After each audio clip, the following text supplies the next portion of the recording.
انسان اندھیروں میں بھٹک رہا ہے، ہدایت کا صرف ایک ذریعہ، وہ ہے قرآن۔ بسم اللہ الرحمن الرحیم۔ السلام علیکم معزز ناظرین، کیا آپ کو معلوم ہے کہ حضرت عمر رضی اللہ عنہ جیسے بہادر شخص کیوں روئے؟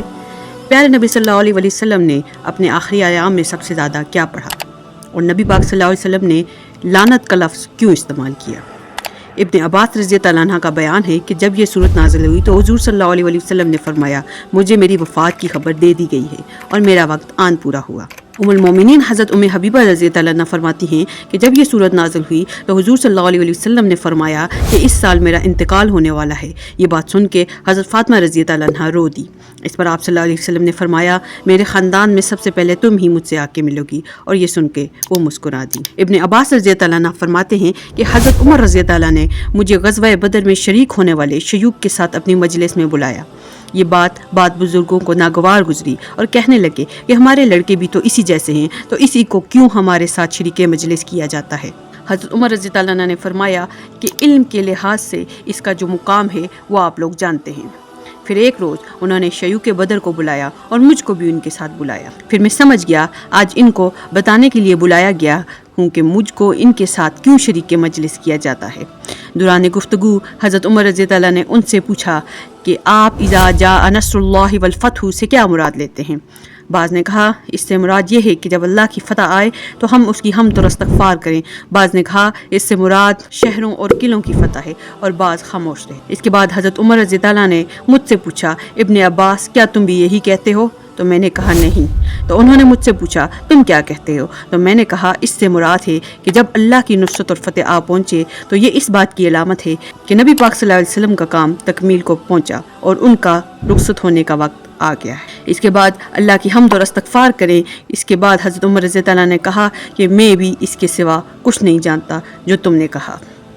جب نبی پاک صلی اللہ علیہ وسلم کا انتقال ہوا تو حضرت عمر رضی اللہ عنہ نے فرمایا، جو کوئی کہے کہ رسول صلی اللہ علیہ وسلم کا انتقال ہو گیا ہے میں اس کی گردن مار دوں گا، بلکہ آپ اپنے رب کے پاس گئے ہیں جیسا کہ موسیٰ علیہ السلام گئے تھے۔ پھر حضرت ابو بکر رضی اللہ عنہ نے یہ آیت تلاوت کی، وَمَا مُحَمَّدٍ إِلَّا رَسُولٌ قَدْ خَلَتْ مِن قَبْلِهِ الرُّسُلُ۔ اس پر لوگوں کو یقین آ گیا کہ واقعی رسول اللہ صلی اللہ علیہ وسلم کا وصال ہو گیا ہے۔ ایک اور جگہ آتا ہے کہ جب حضرت محمد صلی اللہ علیہ وسلم کے اوپر سورہ نصر نازل ہوئی تو حضرت عمر رضی اللہ عنہ کو یہ معلوم ہو چکا تھا کہ آپ صلی اللہ علیہ وسلم اب اس دنیا سے رخصت فرمانے والے ہیں، اور اس صورت کے نازل ہوتے ہی آپ رضی اللہ عنہ رونے لگے۔